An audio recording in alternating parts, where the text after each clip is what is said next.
Hey guys, welcome back to পূজার রূপঘর। তোমরা সবাই কেমন আছো? ঝটপট জানিয়ে ফেলো। তো আমরা সবাই রওনা দিলাম পুরী ধাম জগন্নাথ দর্শনে। অনেকদিন ভাবছিলাম যাবো যাওয়া হচ্ছিল না, তো জগন্নাথ দেব ডাক পাঠিয়েছে, এইবারে তো অবশ্যই যেতে হবে। হাজার ব্যস্ততার মাঝখানেও একটু সময় বার করতে হয় ঘোরার জন্য। এই বাসে করেই আমরা সবাই রওনা দিলাম পুরী। মামাম তো খুবই আনন্দ করছে, কারণ ও বাসে উঠেছে, ঘুরতে যাচ্ছি। আর এমনি ঘোরা বললেই তো ও তো বিশাল খুশি। ওয়েদারের জন্য শরীরটা প্রচন্ড খারাপ হয়ে গেছিল, আর আমি নাকে নাকে কথা বলছি, সেটা তোমরা অবশ্যই বুঝতে পেরেছো। আমাদের গাড়িটা ছেড়েছিল বিকাল 4টের সময়, আর পরের দিন সকাল 5:30টার সময় আমরা পঞ্চলিঙ্গেশ্বরে এসে পৌঁছাই। পাহাড়গুলো এত সুন্দর লাগছিল দেখতে, আর হালকা হালকা কুয়াশা, জাস্ট ওয়াও। এই পঞ্চলিঙ্গেশ্বরে হচ্ছে মহাদেবের মন্দির আছে, এখানে আমরা পুজো দিতে যাবো। তাই স্নানটাটি সেরে আমরা পুজো দিতে যাওয়ার জন্য রেডি হয়ে গেছি। বাসের মধ্যে মামামের তো একদমই ঘুম হচ্ছিল না, তাই সকাল সকাল আমাদের সাথেই উঠে পড়েছে।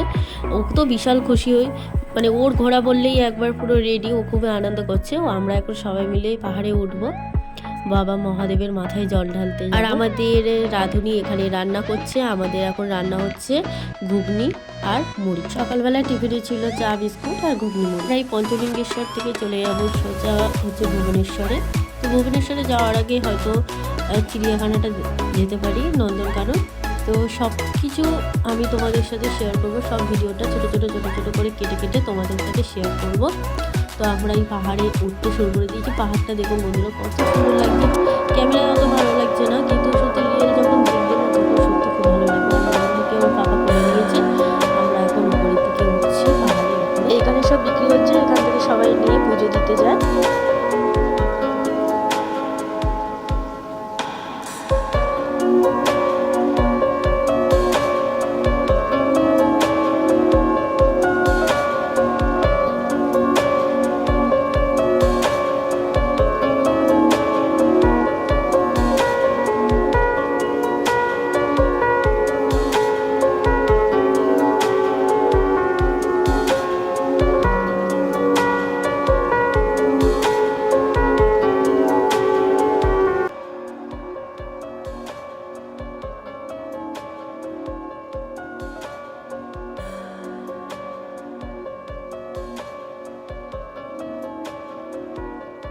পাহাড়ের উপরে ওঠার সময় প্রচণ্ড কষ্ট হয়, অনেকটা উঁচু তো, আর আমার মাও হাঁপিয়ে যাচ্ছিল, আর আমাদেরও কষ্ট হচ্ছিল। কিন্তু নামার সময় এত কষ্ট হয় না, সত্যি খুব ভালো লাগে নামার সময়। তোমরা কারা কারা পঞ্চলিঙ্গেশ্বরে এসেছিলে অবশ্যই আমাকে জানিও।